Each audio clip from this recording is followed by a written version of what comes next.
عمران خان کے بچے ادھر ادھر پھر رہے ہیں جس کو مانتا نہیں ہو، پھر بھی کہتے ہیں کوئی بات نہیں، ریاست مدینہ یہ بنائے گا۔ عمران خان عدت میں نکاح کر لے تب بھی کہتے ہیں جی کوئی بات نہیں ہے، ریاست مدینہ یہ چلائے گا۔ عمران خان ماہ محرم میں نکاح کر لے تب بھی کہتے ہیں کوئی بات نہیں ہے، ریاست مدینہ یہ چلائے گا۔ عمران خان نکاح کے اوپر وہ دوسرا نکاح کر لے پھر بھی کہتے ہیں کوئی بات نہیں ہے، ریاست مدینہ یہ چلائے گا۔ مطلب ایک آدمی اتنا کریکٹر لیس ہو، جس آدمی کو میں پہلے بھی کہہ چکا ہوں، اگر آپ لوگوں کے پاس کبھی کوئی اسلام آباد میں آپ رہتے ہو، شاید آپ کو ہو آپ کے پاس کوئی ویڈیو، عید کی نماز پڑھتے ہوئے وزیر اعظم کی، صدر کی، چیف منسٹرز کی، گورنرز کی ویڈیوز آتی ہیں عید کے دن کہ یہاں نماز پڑھی۔ اس کی ایک میں نے دیکھی تھی، ایک، اور وہ بھی شاید دوپہر میں 12 بجے شاید آئی تھی کہ یہاں سے نماز پڑھی، نیند سے اٹھا کے کسی نے کہا بھائی نماز پڑھو عید کا دن ہے، پہلی دفعہ جب وزیر اعظم بنا پہلی نماز۔ اس سے پہلے ایک عید کی نماز نے پڑھی تھی طاہر القادری صاحب کے ساتھ دھرنے میں، شاید وہ بھی غلط پڑھی تھی۔ نماز جنازہ اس کی کبھی پڑھتے ہوئے دیکھی آپ نے کسی کی؟ ایک پڑھی تھی غائبانہ ارشد شریف کی، وہ بھی غلط پڑھی تھی۔ جس آدمی کو، ہم بھی گنہگار لوگ ہیں، جس آدمی کو نماز نہ پڑھنے آتی ہو، جس آدمی کی کوئی ایسی شواہد موجود نہ ہو کہ اس نے عید کی نمازیں بھی پڑھی ہیں کہ نہیں پڑھی ہیں، وہ آدمی ریاست مدینہ ہے، اس کے فالوور کہتے ہیں جی بلے بلے یہ بنائے گا، باقی چیزیں میں آپ کو بتا چکا ہوں۔ تو عمران خان ایک انتہائی بد کردار آدمی ہے، جھوٹا آدمی ہے، منافق آدمی ہے، اور عمران خان ایک فتنہ ہے جو اس ملک کو نقصان پہنچانا چاہتا ہے، اور پھر اس فتنے سے کئی فتنے پیدا ہوئے۔ شیخ رشید، جس کو یہاں عام طور پہ پنڈی کا شیطان کہتے ہیں آپ کے یہاں،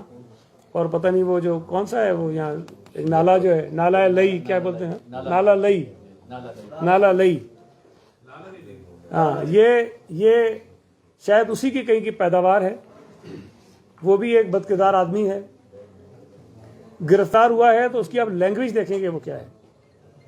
بھائی اگر تم یہ سمجھتے ہو کہ تمہارے ساتھ زیادتی ہوئی ہے تو عدالتیں جتنی جلدی ریلیف پی ٹی آئی کے لوگوں کو دے رہی ہے تو آپ کو تو پریشانی نہیں ہونا چاہیے۔ آپ جائیں گے ایک آدھ دن میں آپ کی ضمانت ہو جائے گی، بھلے آپ کے پاس سے غیر قانونی جو ہے وہ اسلحہ نکلے، آپ کے پاس سے شراب نکلے، آپ کے پاس سے جو چیز نکلے، کوئی بات نہیں، آپ کو ضمانت مل جائے گی۔ آپ الیکشن کمیشن کے ممبران کے خاندانوں کو دھمکیاں دیں، ان کو جان سے مارنے کی دھمکیاں دیں، آپ کو ضمانت مل جائے گی، کوئی مسئلہ نہیں ہے۔ تو آپ کو فکر مند نہیں ہونا چاہیے، لیکن میں یہ سمجھتا ہوں کہ قانون کے مطابق کارروائی ضرور ہونی چاہیے۔ شیخ رشید نے گرفتار ہونے کے بعد جو مزید بکواس کی ہے، اس بکواس کے اوپر بھی کارروائی بنتی ہے۔ اگر شیخ رشید یہ کہہ رہا ہے کہ آصف علی زرداری عمران خان کو قتل کروانا چاہتا ہے، اور اگر شیخ رشید یہ کہہ رہا ہے کہ آصف علی زرداری نے اس کام کے لیے کسی دہشت گرد تنظیم کو پیسے دیے ہیں، تو اس کا مطلب یہ ہے کہ شیخ رشید کے پاس کوئی شواہد ہوں گے، کوئی گواہ ہوں گے کہ جی کس تنظیم کو پیسے دیے، کتنے پیسے دیے، کس طرح سے دیے۔ تو اگر وہ چیز پوچھنے کے لیے کوئی آپ کے خلاف ایف آئی آر کٹی ہے، اور یہ سنگین الزام ہے، ایک سابق صدر پاکستان پر، ایک پارٹی کے سربراہ پر آپ کسی کو قتل کرنے کا الزام لگا رہے ہیں، جھوٹا الزام لگا رہے ہیں، اور آپ کہہ رہے ہیں ہم سے کوئی نہ پوچھے، تو میں یہ سمجھتا ہوں کہ بالکل قانون کے مطابق اس کی گرفتاری ہوئی ہے۔ میں تو یہ کہوں گا کہ شیخ رشید کے اور بھی جو کرتوت اور دندے ہیں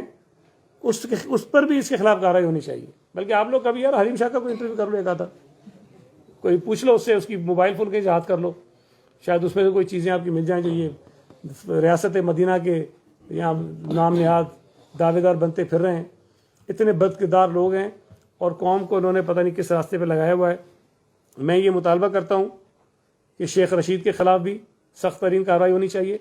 اور عمران خان بھی عدالت میں آئے اور عدالت میں آ کر یہ ثابت کرے کہ جو الزام آصف علی زرداری کے اوپر اس نے لگایا ہے اس کے پاس کیا شواہد ہیں۔ صرف اور صرف جو میری رائے ہے، سمجھتے ہیں کہ آصف علی زرداری جو کچھ عرصہ پہلے عمران خان کی بندوق کے نشانے پر تھا، تب آصف علی زرداری اس کی بندوق کے نشانے پہ تھا، آج جو ہے یہ آصف علی زرداری کے بندوق کے نشانے پر خود ہی اپنے آگے بیٹھ گیا ہے کہ میں آصف علی زرداری کے بندوق کے نشانے پر ہوں، ہم نے تو کچھ نہیں کہا ہے۔ تو اس کے حواس پر آصف علی زرداری طاری ہے، اس کو یہ پتہ ہے کہ اس کی حکومت کے خلاف عدم اعتماد کی تحریک جو کامیاب ہوئی ہے، اس میں پاکستان پیپلز پارٹی، آصف علی زرداری اور چیئرمین بلاول بھٹو زرداری کا ایک مرکزی کردار ہے، اور انہوں نے تمام جماعتوں کو اکٹھا کیا اور عمران خان کی ناجائز وزارت عظمیٰ کے دور کو ختم کیا۔ تو اس وجہ سے اس کے وہ حواس پہ طاری ہیں۔ اسے پتہ ہے کہ پنجاب کے اندر بھی اگر تبدیلی آ سکتی تھی تو آصف علی زرداری صاحب کے تھرو آ سکتی تھی۔ اسے یہ محسوس ہو رہا ہے کہ بلوچستان کے اندر بھی اگر پیپلز پارٹی کی طرف لوگ آ رہے ہیں تو آصف علی زرداری صاحب کی محنت چاہ رہے ہیں۔ اسے یہ پتہ ہے کہ صوبہ سندھ میں پیپلز پارٹی اگر مضبوط ہو رہی ہے تو آصف علی زرداری کی محنتوں کی وجہ سے ہو رہی ہے۔ اسے یہ پتہ ہے کہ پنجاب میں پیپلز پارٹی کا ریوائول جو اس کو ہوتا ہوا نظر آ رہا ہے وہ آصف علی زرداری اور بلاول بھٹو زرداری کی کاوشوں کی وجہ سے ہو رہا ہے۔ تو اس سے یہ اندازہ ہے کہ اگر میں آصف علی زرداری کو ہٹ نہیں کروں گا، اس پر اتنے غلیظ الزامات نہیں لگاؤں گا، تو آصف علی زرداری عمران خان کی سیاست کو خاک میں ملا دے گا۔ یہی وجوہات ہیں جس کی بنا پر وہ یہ ساری بدتمیزیاں، بےہودگیاں بچا رہا ہے۔ بہت شکریہ۔